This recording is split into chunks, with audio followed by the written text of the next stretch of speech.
సిద్ధన్న గారు సిరిసిల్ల జిల్లాలో పనిచేసిన ఎందుకు వెళ్ళారు? వెళ్ళిన తర్వాత మీరు అక్కడ ఏం నేర్చుకున్నారు? పార్టీ ద్వారా ప్రజలకి ఏం చేశారు చెప్పండి.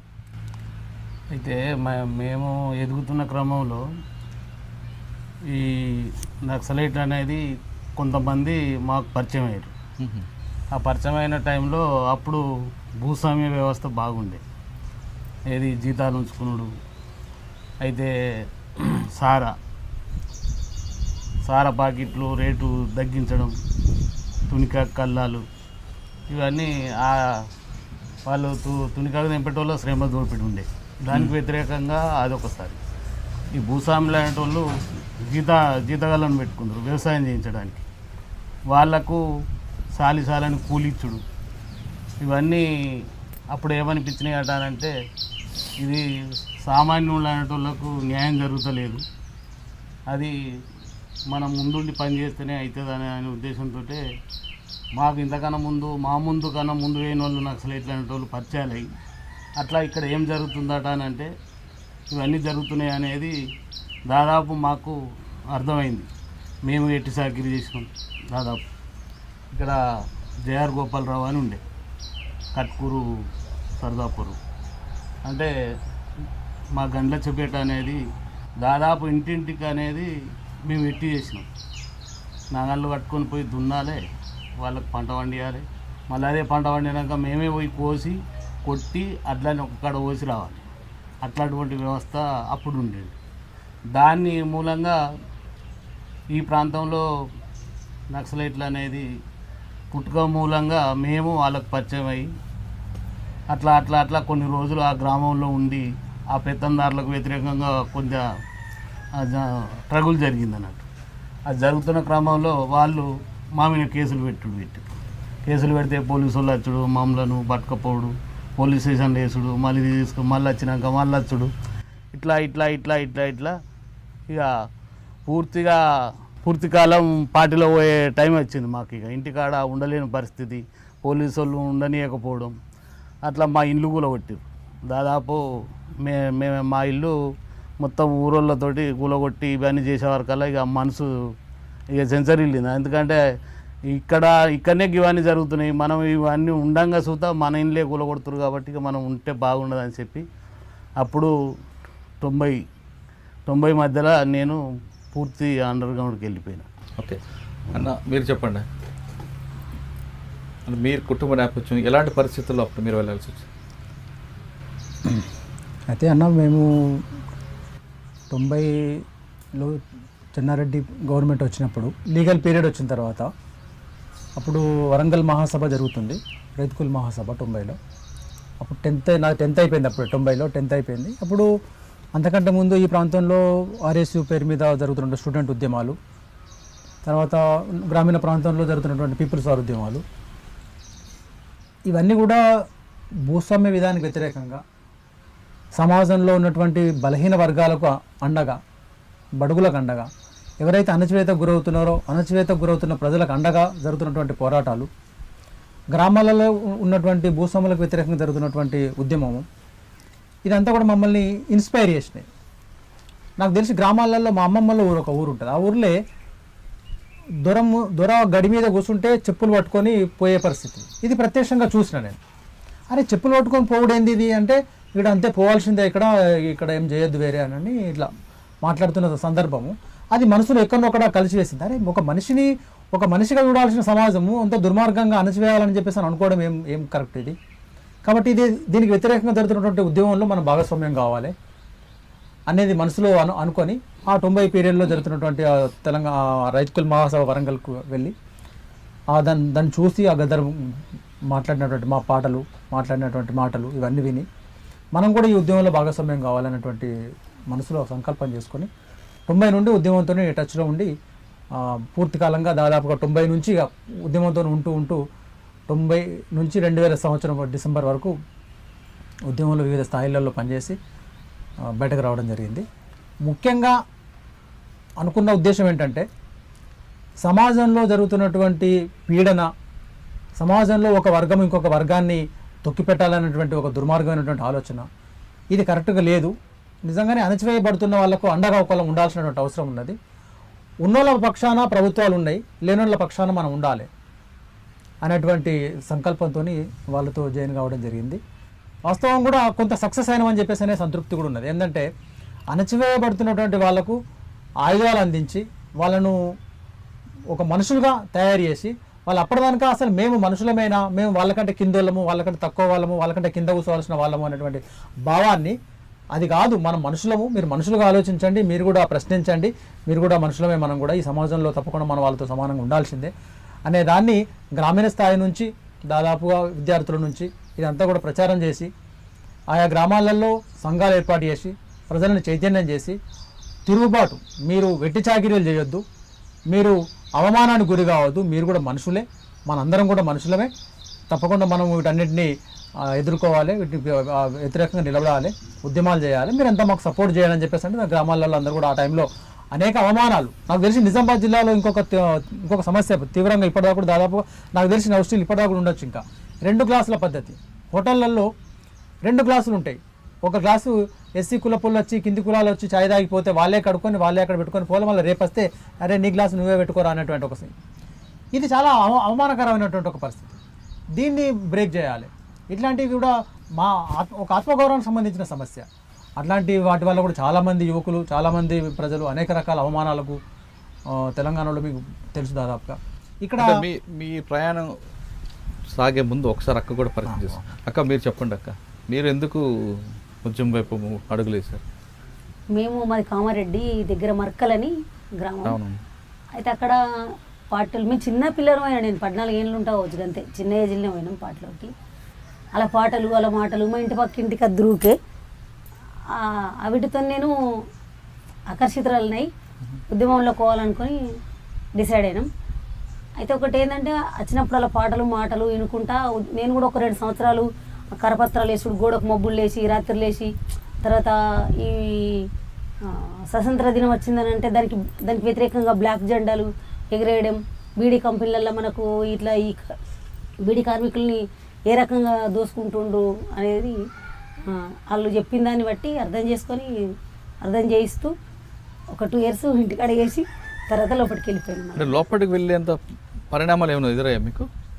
అట్లాని ఏం కాదు కానీ అంతే, ఇక ఉద్యమంలో మనం కూడా భాగస్వామ్యం కావాలి, మనం జనం కోసం ఏదో ఒకటి చేయాలి అనే ఒక ఆలోచన అంతే. ఇక అక్క మీరు లోపలికి వెళ్ళేసరికి పార్టీలో అప్పుడు ఒక నిర్ణయం ఉంది, చిన్నపిల్లలకు తీసుకోకూడదు అనే,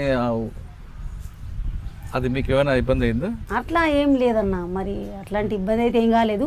నేను 13-14 ఏళ్ళు ఉంటావచ్చు అంతే పార్టీలోకి వెళ్ళి. పార్టీ మీకు వెంటనే ఆహ్వానం పలికిందా? మెల్లగానే మీకు తుపాకీ ఇచ్చి అంటే ఒక నెల రోజులు చిన్న అంటే గ్రైండర్ లాంటిది ఇచ్చి ఉన్నాము, తర్వాత తుపాకీ ఇచ్చింది. అంటే మీరు వెళ్ళేసరికి ఏ దళంలోకి వెళ్ళారు? అప్పుడు ఎవరు అప్పుడు కమాండర్? సునీత అని ఉండే కమాండర్, మా కమాండర్గా నేను అప్పుడు వెళ్ళిన. ఎంతకాలం మీరు పార్టీలో ఉన్నారు? పార్టీలో 7 సంవత్సరాలు ఉన్నా. 93లో పోయినాం, 93 చివరికి, అంటే 90 నుంచి పనిచేసిన నేను కూడా, 93 చివరిలో వెళ్ళిపోయాను లోపలికి. 93 నుంచి మీరు పనిచేస్తారు. మీ ప్రయాణం ఎక్కడెక్కడ సాగింది అక్క?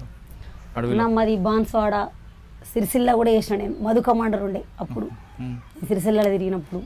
తర్వాత భీమ్గల్ ఐలాండ్ ఉండే కమాండర్గా. తర్వాత ఈ 3 దళాలలో ఎక్కువ చేసిన. కామారెడ్డిలో కూడా కొద్ది రోజులు చేసిన, కానీ తక్కువ. తక్కువ ఉన్న పీరియడ్లో ఒక 2-3 నెలలు ఇక్కడ, ఒక 6 నెలలు అట్లుండి కొత్తగా వచ్చినాక తర్వాత భీమ్గల్, సిరిసిల్ల, బాన్స్వాడలో కొద్దిగా ఎక్కువనే ఉన్నా. సాధారణంగా అప్పట్లో దళంలోకి ఆడపిల్లలు వస్తే పోలీసులకు చెడ్డ ప్రచారం చేసేవారు. బాల్య వివాహాలు తట్టుకోలేకో లేదు ఇంకో వేరే కారణాలతో వస్తారు, వాళ్ళ పట్ల లైంగికంగా వేధింపులు ఉంటాయనేది అప్పుడు ఒక ప్రచారం జరిగింది. అదంతా వాస్తవం అంటారా? లేదు, పార్టీలు అట్లాంటిది లేదు. ఇప్పుడు మనం 10 మంది అన్నలున్నా, ఒక్క అక్కున్నా, వాళ్ళ తోడవుట్టిన అక్కని ఎట్లా చూసుకుంటారో అట్లా చూసుకుంటారు.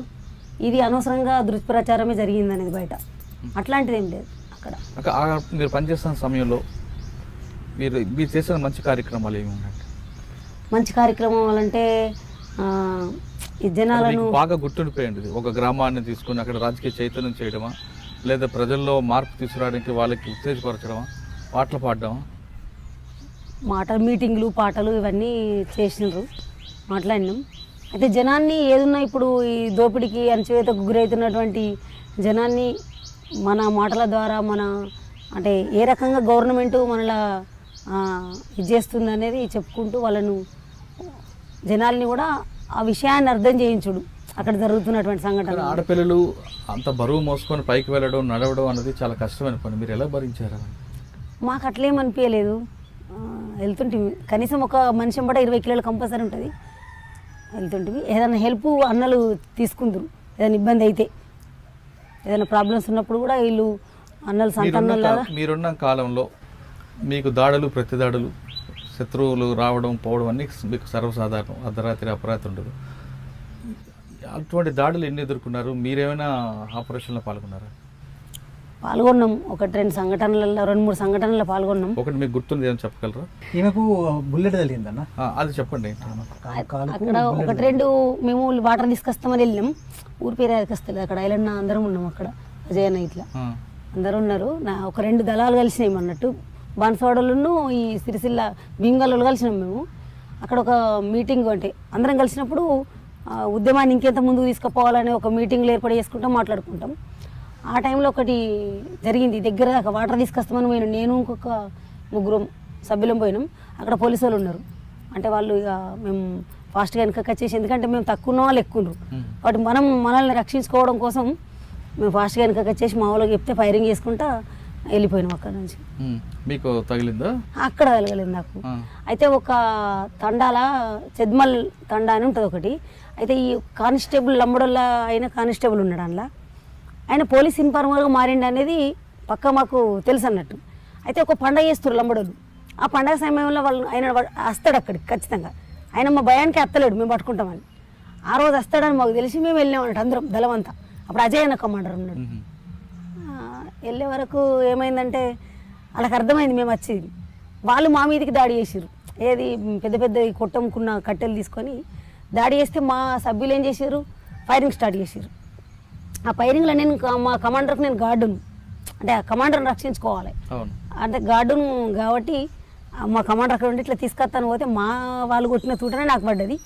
అంటే వాళ్ళు కూడా పోలీసు వాళ్ళు కూడా మన ఆయన దగ్గర కూడా తుపాకీ ఉంది, ఆయన కొట్టిండు, రాళ్ళతో కొట్టిర్రు, చాలానే ఇబ్బంది పెట్టారు. దళాన్ని బాగా ఇబ్బంది అయింది.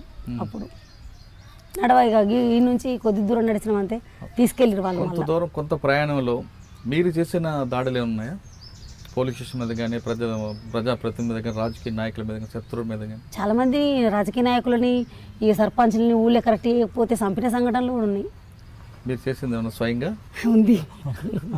గుర్తుంటే చెప్పండి, మీకు ఇబ్బంది లేకపోతే. అట్లాంటి ఇబ్బంది ఏం లేదు. మా ఊరి దగ్గరనే అది ఎక్స్ రోడ్ ఉంటుంది ఒకటి, పద్మాజీవాడ అని. అయితే అక్కడ సర్పంచ్ని వస్తాడు హెచ్చరించినాం చెప్పినా కానీ ఆయన వినలేడు. దాంతో మేము అక్కడ చంపడం జరిగింది. నేనే స్వయంగా చంపిన సర్పంచ్ని. చాలా ఊళ్ళలో దేశశుద్ధి కూడా చేసినాం. అంటే చెప్తినకపోతే మాతోనే కొట్టిద్దరు, ఎందుకంటే అక్కలు కొట్టరు, అక్కలు ఏం చేయలేరు అని ఇట్లా ఉంటుంది కదా బయట, పట్టిన పోయారు ఇట్లా అట్లా అని. అట్లాంటిది ఏం లేకుండా మాతోనే ఏదైనా ఉంటే చేపిద్దరు వీళ్ళు. వాటి నిర్ణయాలు తీసుకొని చేపి. ఒకసారి మీ దైనందిన కార్యక్రమం ఏ విధంగా జరుగుతుంది? రోజు దినచర్య పొద్దున లేవగానే గ్రౌండ్కి వెళ్ళాలి కంపల్సరీ. నువ్వు ఎక్కడన్నా నుండు గింత జాగాలైనా సరే ఇదే గ్రౌండ్గా మనం నిలబడ్డ కానే చేయొచ్చు ఎక్సర్సైజు. ఆ ఎక్సర్సైజ్ చేయడం, గ్రౌండ్ ఉంటే గ్రౌండ్లో వేస్తాం, గ్రౌండ్ లేకపోతే నిలబడ్డ కాడ ఒకళ్ళు షెల్టర్ తీసుకొని షెల్టర్లు ఉన్నా కానీ ఎక్సర్సైజ్ అనేది కంపల్సరీ ఉంటుంది. దాదాపు ఎక్సర్సైజ్ చేయడం అనేది ఉంటుంది.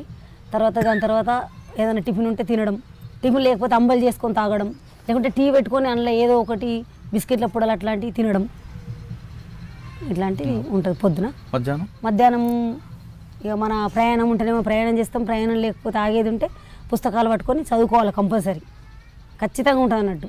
ఇక అలా చదువుకున్నాడు అనేది. ఏదైనా డౌట్స్ ఉంటే మనకంటే ఎక్కువ తెలిసిన వాళ్ళు ఉంటారు కదా, వాళ్ళని వెళ్ళి తెలుసుకోవడం. తర్వాత 1 గంట అట్లా 2 గంటలు ఏమన్నా అవకాశం ఉంటే అట్లా ఒరుగుతారు. ఏమన్నా నైట్ నిద్ర లేకపోతే నడిస్తే, లేకుంటే చదువుకోవడమే ఎక్కువ శాతం. చదువుకున్న దాని మీద డిక్టేషన్ అని ఉంటుంది. అంటే తప్పులు ఒప్పులు ఏం రాస్తున్నాం, ఏం నేర్చుకుంటున్నాం అనేది. లేదనంటే ఒక మార్క్స్ ఉద్యమాన్ని ఇంకా ముందుకు తీసుకుపోవడం కోసం ఏ పాఠాలు నేర్చుకుంటే బాగుంటుంది అనేది కూర్చునబెట్టి 5-6 ఉంటే కూర్చునబెట్టి చెప్పడం జరుగుతుంది. సాయంత్రం ఎక్కువ శాతం నడకనే ఉంటుంది ఎక్కువ. ఒక్కసారి అనిపించిందా ఎందుకురా ఈ మోయడం, ఎందుకురా కష్టం? ఒక్క క్షణం కూడా అనిపించలేదా అట్లా? ఒక్క క్షణం కూడా అసలు అట్లా అనిపించలేదు. ఇప్పుడు మరి మీ ఇద్దరి మధ్యన ఆయన పెళ్లి చేసుకోవాలని అన్నకి ఎప్పుడు అనిపించింది? అది బాగా క్రామనే కదా. ఇక అది తర్వాత మస్తు రోజులకు అంటే ఉద్యమంలో ఉన్నప్పుడే పెళ్లి ఉద్యోగం చేసుకున్నారు? ఉన్నప్పుడు వేసుకున్నాం. అంటే మీ ఇద్దరు ఎక్కడ కలిసారు? కామారెడ్డి భీమ్గల్ అంతా కలిసే ఉంటాం కదా. ఎప్పుడెప్పుడు నెలకు ఒకసారి అట్లా అన్ని దళాలు దాదాపు కలుస్తాయి. ఎందుకంటే రాష్ట్ర కమిటీ నుంచి కేంద్ర కమిటీ నుంచి మాకు వస్తాయి అన్నట్టు, ఏ పనులు చేయాలో ఎట్లా చేయాలో ఎట్లా ఉద్యమాన్ని ముందుకు తీసుకుపోవాలనేది కార్యక్రమం ఉంటుంది కదా. ఆ కార్యక్రమం కోసం కంపల్సరీ కలుస్తాం, మీటింగ్లు పెట్టుకుంటాం. అంటే మీ ఇద్దరికి ఫస్ట్ ఎవరు ప్రేమించుకున్నారు? ఆయన పెళ్లి చేసుకోవాలనిపించేది ఆయన అడిగిండు మిమ్మల్ని అడిగారా? అవును, ఏమని? నేను పెళ్లి చేసుకోవాలనుకుంటున్నా అన్నాడు. సరే కొద్ది రోజు ఒక 2 days టైం తీసుకొని చెప్పిన. ఓకే అన్నాడు. ఏమని 2 రోజులు ఎందుకు ఆలోచించారు ఆయన గురించి? అట్లని కాదు కానీ వెంటనే అట్లా చెప్పలేం కదా ఎవరి. సాధారణంగా ఉద్యమంలో పెళ్లి చేసుకోవాలనుకుంటే పార్టీకి నిర్ణయం ప్రకారం 2 వేరువేరుగా ఒక 6 నెలలు ఉండి తర్వాత కలిపి పార్టీ. ఇది మాత్రం నిజం, కంపల్సరీ. అట్లా చెప్పినాక ఏం చేసారు, నన్ను బాన్స్వాడకి వేసేసారు ఒక 6 నెలలు. తర్వాత మళ్ళీ వచ్చినాక పెళ్ళి. ఎక్కడ చేశారు పెళ్లి మీ ఇద్దరికి? భీమ్గల్ ఏరియా రాత్నగర్ అని. అంటే ఆయన అడగగానే మీరు ఒప్పుకున్నారా? అట్లా నేను లేదు, ఒక 2 days ఆలోచించి చెప్తానన్న అట్లా చెప్పిన. నేను అప్పుడు బెంగాల్ దళ కమాండర్ ఆయన. ఎంతకాలం మీరు ఉన్నారు? మేము 7 సంవత్సరాలు ఉన్నాం లోపల. 7 సంవత్సరాలు. తర్వాత మీరు ఎప్పుడు వచ్చారు? ఇంత పాటు వచ్చారు ముందు? కలిసి ఒక్కటిసారి వచ్చిన ఇద్దరు.